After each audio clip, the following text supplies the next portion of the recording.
This segment of the news is brought to you by Sun Oil Limited. Welcome back. Geographically, the Bahamas is made up of 700 islands and keys.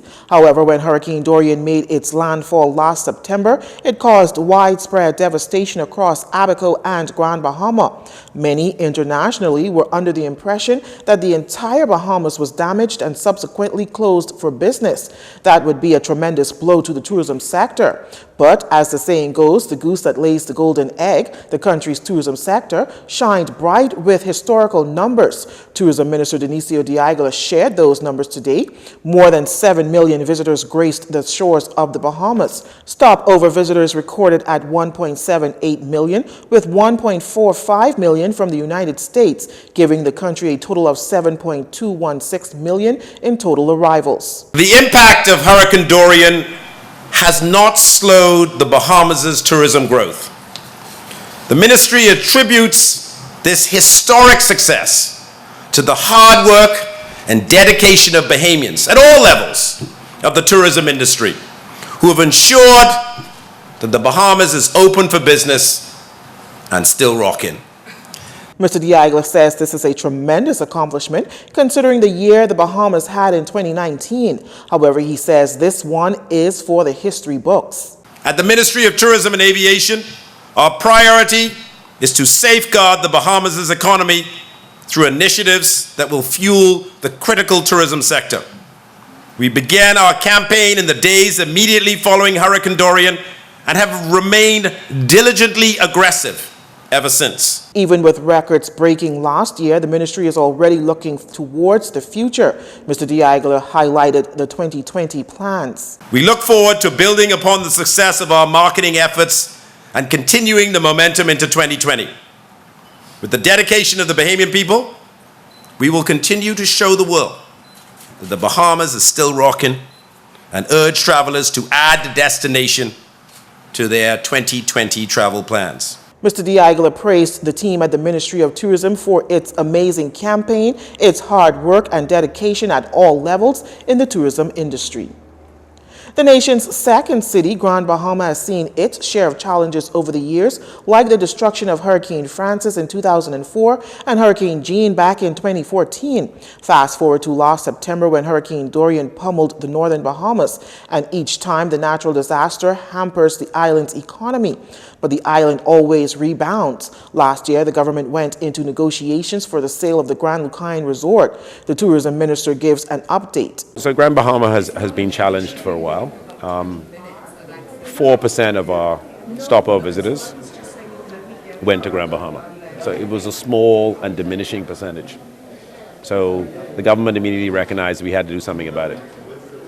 And so we are actively looking for a company to acquire the Grand Lucayan. What Grand Bahama lacks is scale. I mean, when I looked at and I asked for a report on how many hotel rooms are open and saleable in Grand Bahama, it's 775, which is half the size of the Hyatt in the whole of Grand Bahama. Now that's not the Airbnb products and all that, all those other options.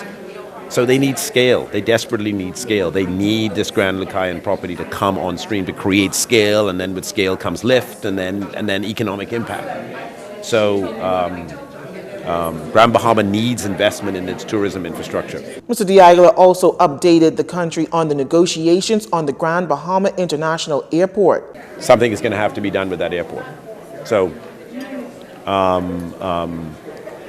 we're in the negotiations process. The press never likes the fact that we're in negotiation process. They want to know when it's going to be done. And negotiations they take twists and turns and they take time.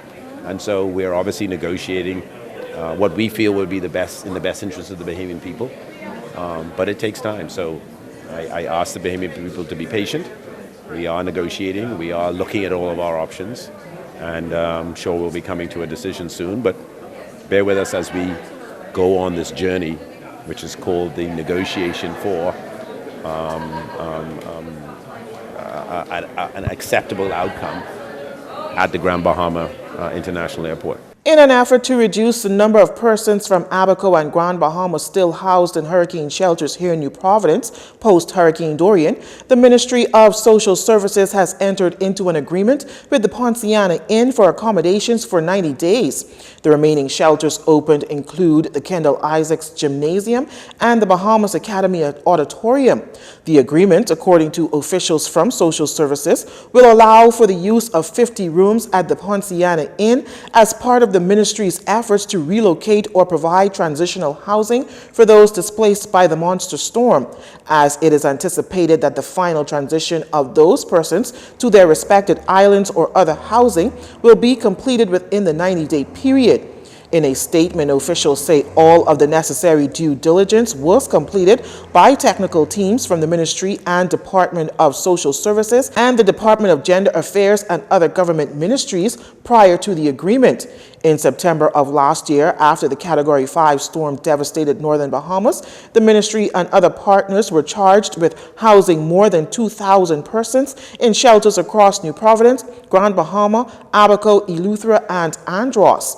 Since then, the number of persons still needing living accommodation and staying in the shelters has been reduced to less than 400, according to the ministry. Officials say that families will receive first consideration in order to provide them with the requisite privacy. The ministry did not say what the cost is attached to this arrangement. Shifting gears, police here in the capital need your help in locating 2 missing men and a wanted man for stealing. 29-year-old Deshaun Ian Davis was last seen on Christmas Day. According to police, Davis, whose last known address is East Park Estates, Prince Charles Drive, is dark brown in complexion and medium built. Also missing is 54-year-old Amos Luther Ferguson, who was last seen on January 11th at about 12:30 p.m. Ferguson, whose last known address is number 16 Tangerine Street, Golden Gates number 2, stands 5'11", slim build, and of a medium brown complexion. As for Brunaro Moxie, the man wanted for stealing, his last known address is Gibbs Corner. Moxie is 28 years old and stands 5'10", dark brown in complexion and slim build. Anyone knowing the whereabouts of any of these men are asked to contact the Central Detective Unit at 502-9991 or 2 or the nearest police station. Stay with us. Jarino Saunders is up next with sports. This segment of the news has been brought to you by Sun Oil Limited.